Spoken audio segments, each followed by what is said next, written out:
दुर्भाग्यपूर्ण है, किसी का परिवार इस तरह से टूटना नहीं चाहिए, लेकिन कुछ ना कुछ तो कमी रही होगी आदरणीय लालू प्रसाद जी के गार्जियनशिप में, जिसकी वजह से ये हो रहा है।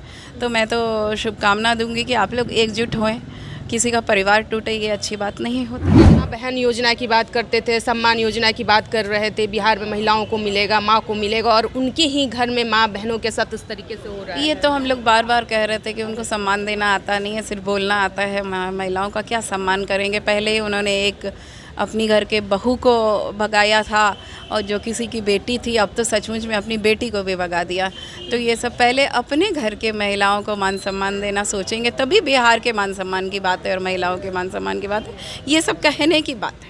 केसरिया विधानसभा क्षेत्र से जीत हासिल की है शालिनी मिश्रा, जो जदयू से जीत हासिल की है। बहुत बहुत बधाई हो आपको मैम, बहुत भारी बहुमत से आपने जीत हासिल किया। बहुत धन्यवाद, बहुत धन्यवाद। एक महिला होकर, और जिस तरीके से नीतीश कुमार ने मुख्यमंत्री महिला रोजगार योजना की बात की, 10,000 लोगों के खाते में गया, आप क्या कुछ कहना चाहिए और तमाम महिलाओं को लेकर? पूरे बिहार की महिलाओं को धन्यवाद देते हुए माननीय मुख्यमंत्री जी के प्रति आभार प्रकट करती हूँ कि उन्होंने इतना महिलाओं को सम्मान शुरुआत से ही दिया है, 2005 से सत्ता संभालने के बाद से। और यही वजह है कि बिहार की महिला बहनों ने ही नहीं, सिर्फ पूरे बिहार ने उनको ये मैसिव मैंडेट दिया है, और ये न्याय के साथ विकास को वोट दिया है बिहार के वासियों ने। तो बिहार वासियों सहित अपने केसरिया विधानसभा के परिवार के सदस्यों को धन्यवाद देती हूँ कि आपने सही सरकार को बनाने के लिए मैसिव मैंडेट दिया है, तो बिहार का विकास सुनिश्चित किया है आपने, तो आप बधाई के पात्र हैं। केसरिया विधानसभा क्षेत्र से आपने जीत हासिल किया है, जीतने के बाद वहाँ क्या कुछ काम नहीं हुआ है, कौन सी काम है जो है जेन्युइन सी है, जो कि करना एकदम निर्णायक है, इसको लेकर क्या? मेरी प्राथमिकता वहाँ पे उद्योग लगवाना है और बौद्ध स्तूप का विकास करना है, ये प्राथमिकता रहेगी। धन्यवाद। प्रशांत किशोर ने कहा था कि जदयू को 25 सीट से ज़्यादा नहीं आएगी, उन्होंने भविष्यवाणी कर दिया था, उनके ही आंकड़े फेल हो गए, 0 पे आउट हो गए। क्या कुछ कहना चाहिएगा प्रशांत किशोर? उन्होंने तो ये भी कहा था कि 25 से ज़्यादा आ गया तो मैं राजनीति छोड़ दूंगा, तो उन पे छोड़ती हूँ कि वो क्या करेंगे। उन्होंने एक आरोप लगाया है मैम कि 40,000 रुपये करोड़ का जो है घोटाला हुआ है, वोट खरीदा गया है इन्वेस्ट करके। वो सब चीज़ें वो उनको जो कहना है कहें, लेकिन ये तो आप वोटर्स ने जो वोट दिया है उनसे पूछे कि खरीदा गया है या उन्होंने सही में दिया है, तो वोटर्स बताएंगे। प्रशांत किशोर जी जो भी कह रहे हैं वो निराधार है।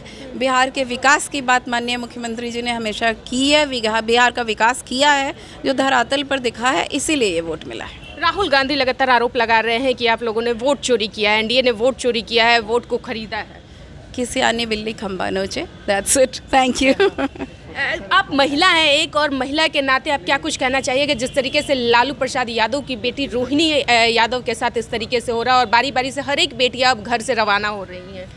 दुर्भाग्यपूर्ण है, किसी का परिवार इस तरह से टूटना नहीं चाहिए, लेकिन कुछ ना कुछ तो कमी रही होगी आदरणीय लालू प्रसाद जी के गार्जियनशिप में, जिसकी वजह से ये हो रहा है।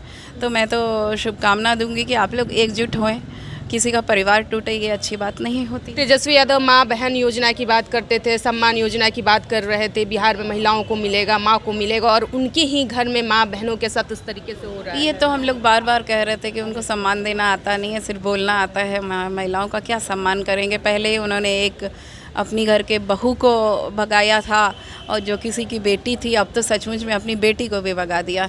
तो ये सब पहले अपने घर के महिलाओं को मान सम्मान देना सोचेंगे, तभी बिहार के मान सम्मान की बात है और महिलाओं के मान सम्मान की बात है। ये सब कहने की बात है।